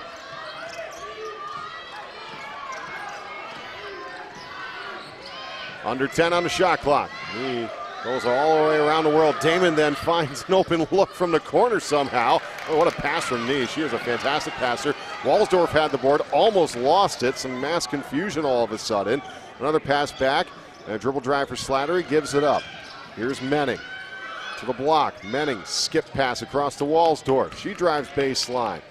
Tries to get it out to the top of the key, but she'll draw some contact first. Why not? Angela Slattery will knock down a 3 for good measure, but if it does not count, to the line goes Wallsdorf. Sadie Knee's second. Slattery, 3 of 5 from beyond the arc. Yeah, maybe work on getting her the ball a little more down the stretch here. She's 3 of 5. That puts the rest of the team at 3 of 18. Oof. Oof is right. Wallsdorf with 18.2 on the clock will hit the first free throw. 6 of 8 are the Trojans at the charity stripe. She will try to make this a 3-point game. Does.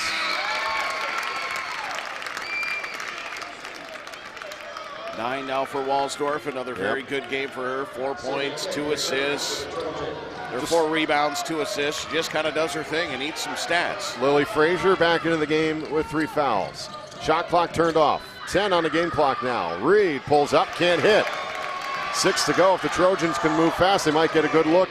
As a long pass, Huber couldn't hit. Boy, a couple of good looks for the Trojans here in this quarter. They were unable to hit, but it's a 1-possession game as we go to our final 10 minutes of this quarterfinal matchup between the 1-seed Wildcats and the 6th-seeded Trojans. 50-47 our score here at the Tyson Events Center on the banks of the Missouri River in Sioux City.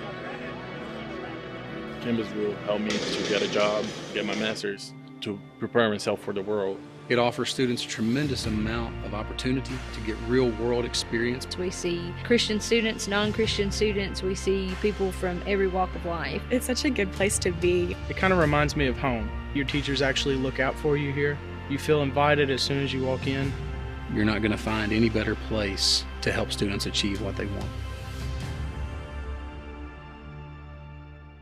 The thing I love about Clark is that you're never just one thing. I'm not just a student, I'm a future doctor. I'm an athlete on a history-making team. I'm a community member supporting the causes I care about. I'm a friend, a neighbor, a leader. At Clark, you can become anything. What will you be? Be you at CU.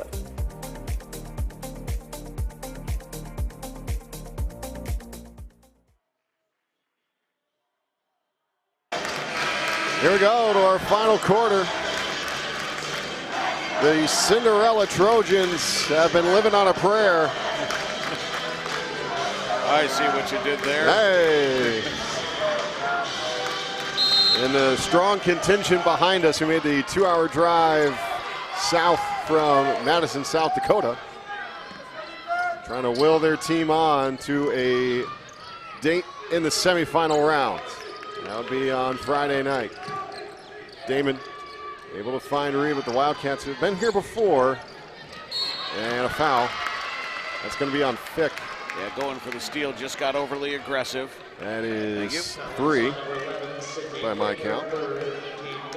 Dakota State at 1 point, led by 11 earlier here today, but Wildcats, since they have taken the lead, Back in that second quarter, they have not relinquished it. Little floater off the glass for 2 for Lily Frazier. We hadn't seen her for a little while because she's been in a little bit of foul trouble, but picks up exactly where she left off. Comes right back in. Presence is felt. That's a chest bump by Jordan Reed in the foul. Reed kind of just staring off into space in frustration of the foul that was committed. Almost kind of looked like she was talking to herself as if to say, like, come on, you know better than that. Well away from the basket, not even really near the three-point line. No need for the contact. It'll be Huber to inbound it. Menning racing around, then gets stuck along the baseline with the basketball, just flings it to the opposite side of the court and finds a friendly face in Walsdorf. And Walsdorf gets stuck. The defense here for the Wildcats as the shot clock is under 10. Menning finds an open look at 3 for Huber, knocks it down. Beautiful from the time it left her hands to the time it hit the bottom of the net, and great rotation on the shot. 7 for Huber, that's her first 3-ball of the evening, 52-50. Merrill stuck along the sideline, eventually gets it to Damon, to Frazier. Frazier, a knee-high pass to Nutley, but she couldn't hold on. Then to Frazier again in the paint. Wildcats swinging around and a pass tipped away. Huber shows off the speed. Merrill there to contest, but Huber with the finish. We're tied at 52. And Morgan Huber on a 5-0 run. Long pass ahead to Nutley. It goes through her hands and out of bounds. The Trojans starting to feel it a little bit. As Leeson took a little bit of a break, she'll come back in, and a timeout is going to be taken by the Indiana Wesleyan Wildcats as they try to slow down this Huber run. And boy, tough to think of a better start to this final quarter for Dakota State than what we just saw right there, JB. You're absolutely right. They want to be the aggressor here at the start of the quarter. That's what they've done, getting a tie game. Now it's time for take it and get over the hump here, and that's what Coach Ethan Whaley was thinking is, I've got to call a timeout and I've got to stop this deal before it gets to another, a 5-point, 6-point, 7-point lead. Let's stop it now. Let's bring them into the huddle, draw up a nice defensive play, and try to be productive out of it. You see the highlights here. The 3-ball has been actually flying a little bit better from this open side of the gym. I don't know if I can completely say that's been the entire change, but yeah, Morgan Huber has been a huge factor here in this fourth quarter. A little 5-0 run all on her own. Walsdorf, a drive against Nutley, able to get around her, and a nice finish. Flashes the speed in the lane. Seemed like Nutley was on her hip the entire time, but Walsdorf just able to create just enough space. And that's the first lead for the Trojans since halfway through the second quarter. 9:05 actually. Wow. Frazier can't hit. That one rattles out. So since the beginning of the second quarter, Trojans finally have the advantage. Hoping their 6th-seeded Cinderella run can continue. As Leeson, crossover, gives it up. A 3 on the way, knocked down.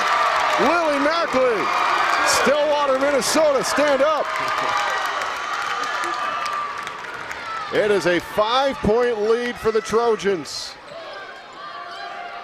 But the Wildcats, JB, they've always seemed to respond here today. Let's see if they have a response in them here. Now, if you're Dakota State, you got to know a run is coming from the Wildcats. Yep. You have to try to weather it and knock it down. There you go. Yeah, quite literally. As Leeson with another block, her 6th of the game. Dyer finds a seam, kicks it out. Huber thought about the 3. Now she'll drive off the window for 2. Morgan Huber is taking over this game. A 7-point lead and a pass that finds Media Row.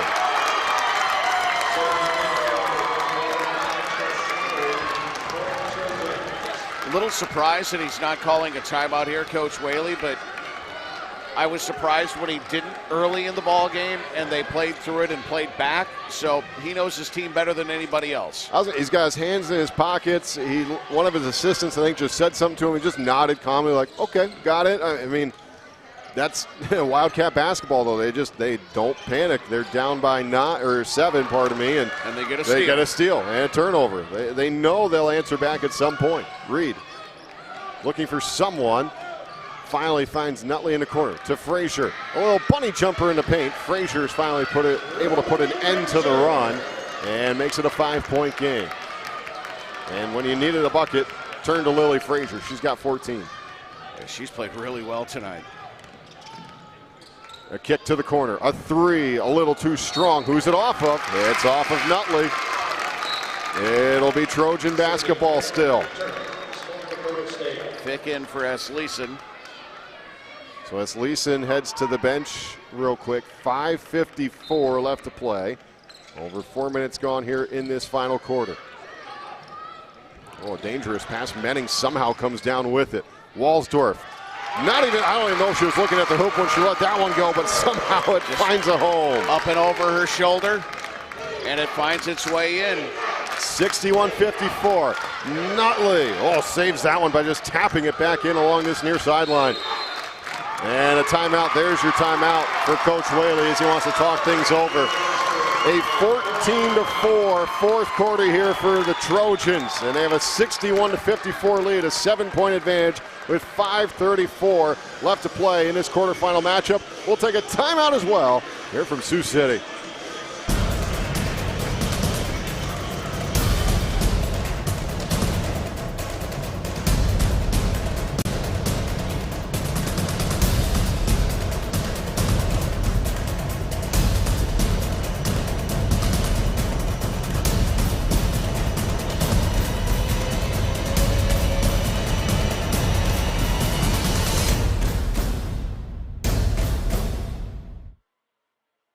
I've been thinking about this for a long time. I thought if that's out there, I want to make sure I see it and I get involved in it because to me, this was music to my ears.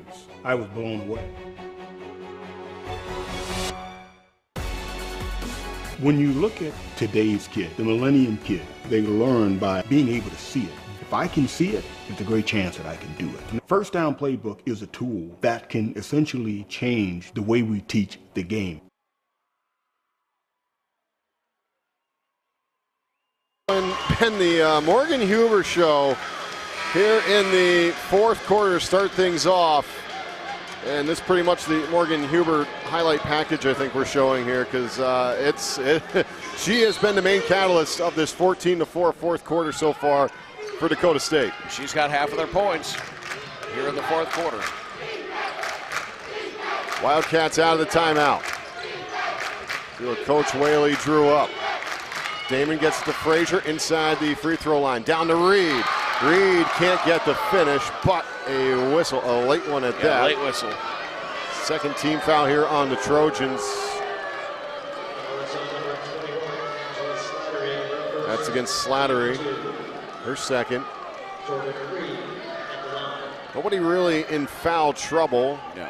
You can look at maybe Lily Frazier with 3 as the closest one for Wildcats. As Reed moves that one well short. Menning and Fick with 3 each. Yep. For Dakota State. S. Leeson with 2, and that's it. Yeah. Which you kind of like in this sort of game. Huber has 2 as well. Reed left both of them short.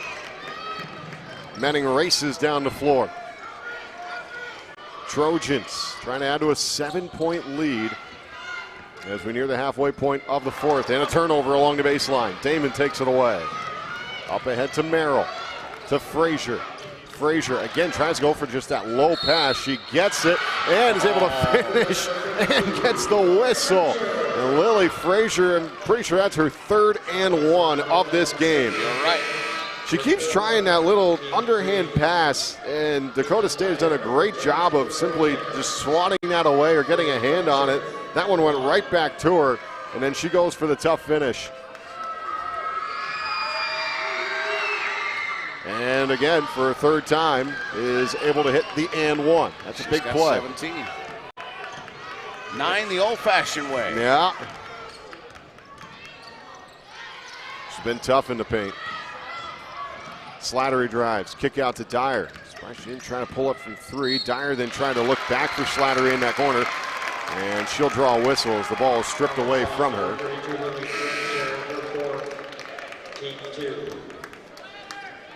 They call that one. That's on Frazier. That is her fourth. Right. Ooh. Now foul trouble. Yes. Walsdorf crosses over to the left. In the lane, gets a friendly roll. Boy, nice touch from Walsdorf. Just kind of stopped on the square for a minute, then decided to go in. Nice game for Savannah Walsdorf. She's got 15 to lead the Trojans. Merrill had a nice look at three if she wanted, but Slattery quickly shut that down. A pass going to be tipped away, but somehow Damon comes away with it. Damon now, wide open look at three, and missed to the left. That is a rare air ball from Kelly Damon. She is usually the sharpest of shooters. 63-57. Clark awaits the winner of this one. The Pride. The Pride. And a pass tipped away. Frazier able to get the hand in there. Frazier drives, spinning around, looking for something. Finally just goes up and under. And Lily Frazier is able to find two. She's got 19 in the ballgame to lead the Wildcats. I'm not sure she realized just how close to the basket she was initially. Another pass tipped and taken away. Here's Reed. Reed with a nice move. Able to get around Dyer. Actually defended that very well, and just like that, it's a two-point game as the Wildcats full court press now starting to turn on the heat for the Trojans. And David Moe wants a timeout. Quick 30-second ones. We'll keep it right here with 3:29 left to go. But boy, JB, this one is shaping up to be a fun one down to the wire. Again, if you're David Moe, you have to take that timeout because this is a mirror image of the first half when Dakota State had the lead, had control of the game, and then a couple of errant passes put Indiana Wesleyan right back into the game, which is where they are now. So you really have to limit these mistakes. You got to bring your girls into the huddle and stress taking care of the basketball and be extra crisp with the passes because everything is being contested right now by the Wildcats, and it will be for the remainder of this game. Feels like the Trojans, it's almost like Indiana Wesleyan lulled them into a false sense of security because they kind of had that relaxed press. Trojans would just throw it back and forth a couple times, get across the timeline. Now they're adding that third defender to almost just, as soon as that ball starts to go across, boom, go for it. And that's how they've created their last couple turnovers. Used to be just two in the backcourt here, now it's three. And they've made it a two-point game. And it's a 10-second violation coming out of the timeout. Wow. They were not aware of how little time they had. To make it 3 consecutive turnovers. And just like that, the Wildcats have a chance to tie or take the lead. Once again, no panic. Yeah, none whatsoever. They just went to their press, and they've wiped away this deficit. It's impressive, the amount of calm, and it starts with the man on the sideline there, Ethan Whaley. Frazier, nice move as she goes to her left and is able to finish, and just like that, we are knotted up here at 63 apiece with under 3 minutes to play. And she's just been out of control good. Oh, she's been so good. Does have 4 fouls against her, though. Something to certainly keep an eye on as Dyer works against her. Kick out, Walsdorf for 3. High arcing shot and knocks it down.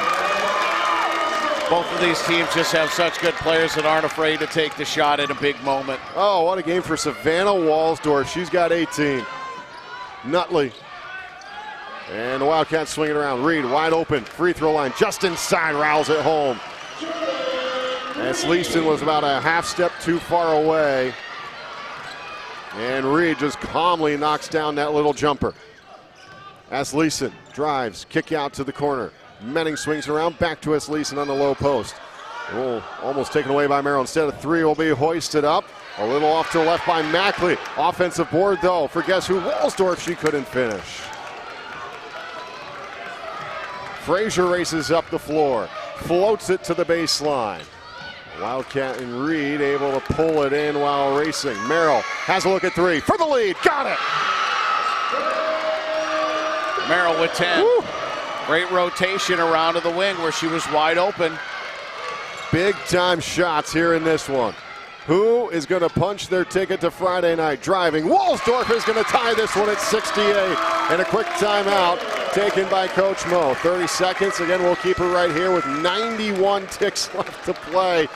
Man, we've praised Indiana Wesleyan for staying calm this entire time, but credit the Trojans as well. The Cinderella team, the 6th seed, the spotlight has not been too big for them here in this one. They are not looking at the little number next to their name. They just don't care. And Walsdorf has 11 here in the fourth quarter, 20 on the night. She's who you want to have the ball right now. She's got the hot hand. She's penetrating very well and getting to the basket. So this is going to be a back and forth here where realistically you might be looking at 2 more possessions each team the way the defense has been playing. So you have to treat these like gold. And taking care of the basketball right now is, you say that, it doesn't take rocket science to say that, but right now the way this game has played out with the amount of turnovers, 18 for Dakota State, Indiana Wesleyan has created 16. It's been even. 20 points off of turnovers for the Wildcats, 19 for the Trojans. Everything is under a microscope right now, every little movement. Absolutely right. Tie game here in the quarterfinal round. Frazier gets it to the baseline. Underneath is Reed. She's going to draw the whistle. She'll go to the line.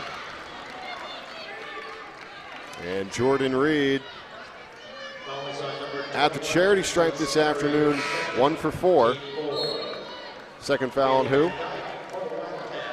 Slattery. Okay. You just have to make sure if you're going to foul on that play that it's not going in. Oh, yeah. Make sure the foul counts. Make them absolutely right. Earn the 2 at the line. Again, the Trojans yesterday 22 for 22 in the second half. And Reed is able to break the tie with the first attempt. 2 for 5 now on the night. She'll try to go 3 for 6 here. And does. 2-point lead. Just over a minute to play here in this one. Dyer pushes across the timeline. Walsdorf, Savannah Walsdorf, been huge tonight. Dribble drive, can't get it to go, does not get the whistle. Rebound comes down to Nutley. Under a minute to go. Who's playing on Friday? Wildcats slow it down. Well, really slow it down. Coach Whaley wants to take a timeout.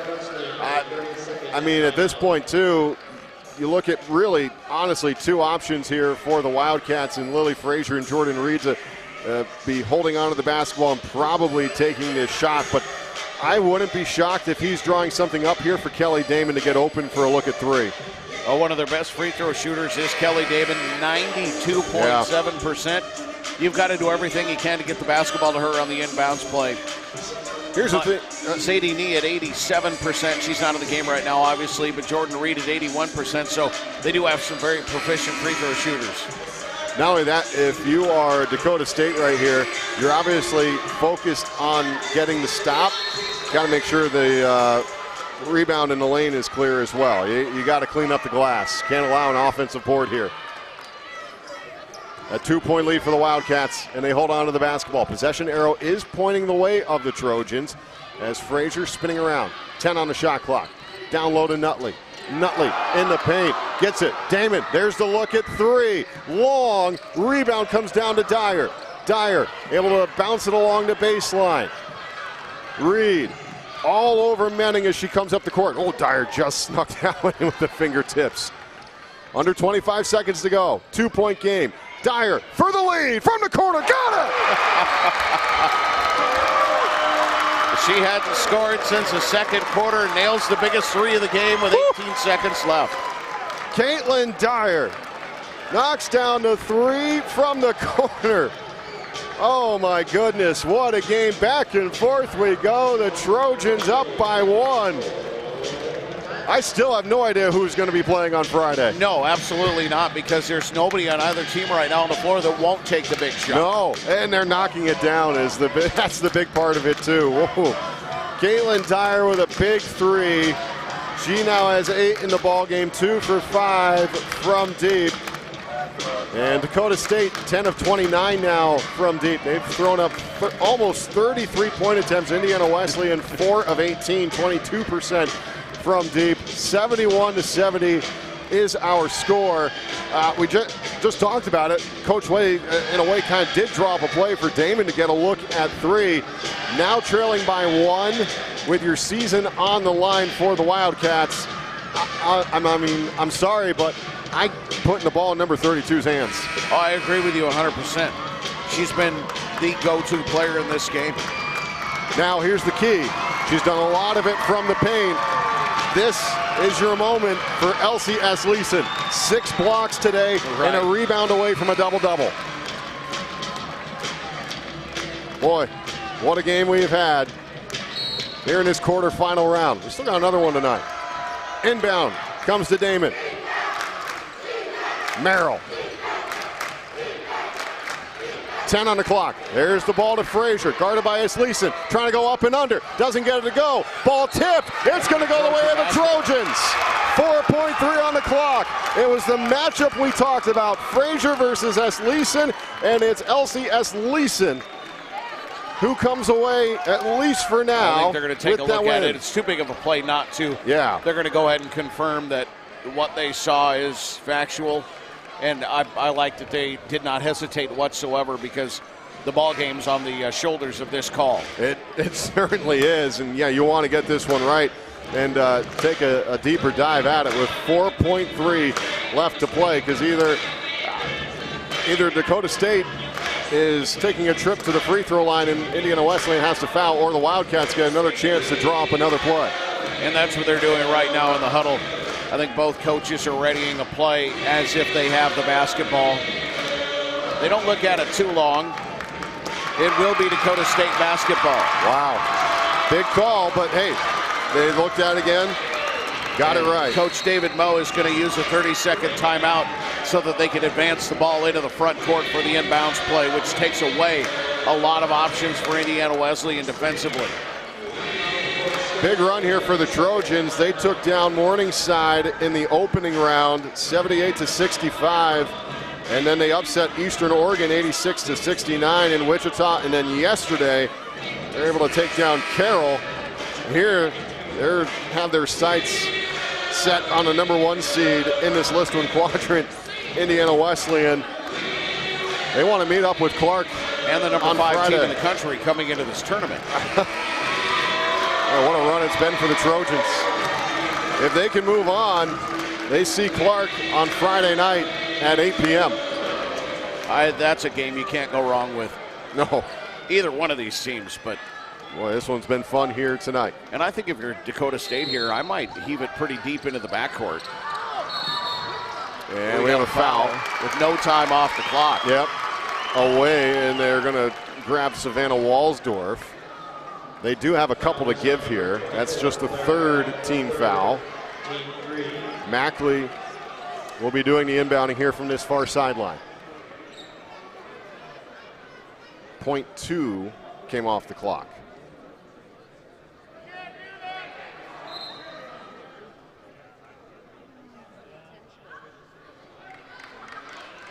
Well, we're getting together to talk this one over, talk something over. Any idea what this could be, JB? Meeting of the minds. Well, let's set the scene for you here. They're going to take a look here at the monitor over by us. Dakota State, 1 timeout left. Wildcats do not have a timeout remaining. 4.1 on the clock, 71-70. A 1-point lead for the Trojans. The arrow pointing the way of Dakota State. They're reviewing if any time went off the clock. Okay. If time did not go off the clock, Connor, that's an intentional foul. Okay. I thought that's what the case was, but I didn't want to speak out of turn.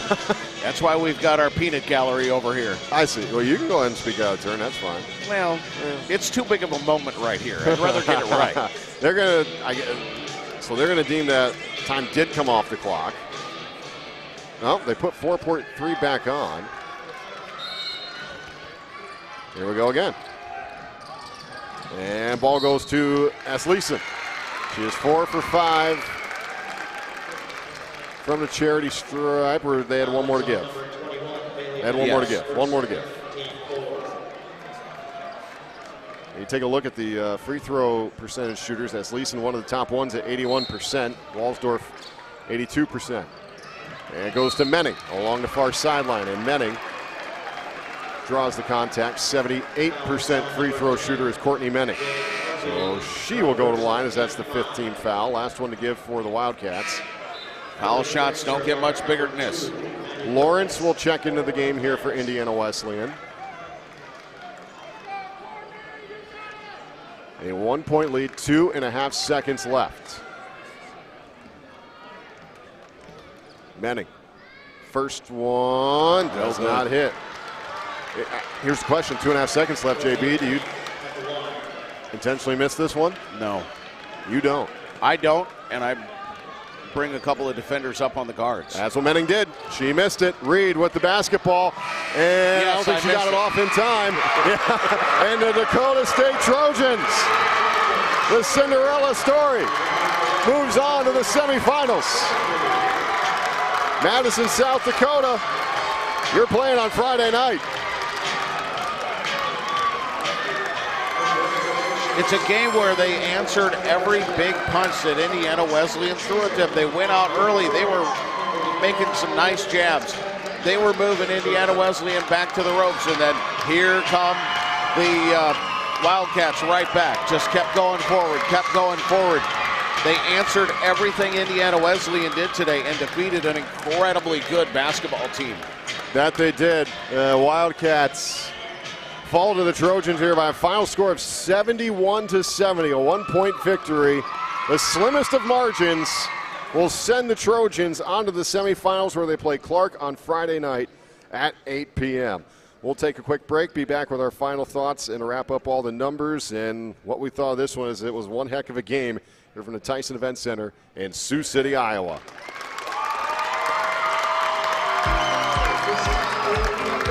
Hometown Ticketing makes it fast and easy to buy tickets on your school's website or in the new Hometown Fan app. It's simple. Just search for your school, buy your tickets, and they'll be right there in your account, ready to be scanned when you get to your event. Download the Hometown Fan app today.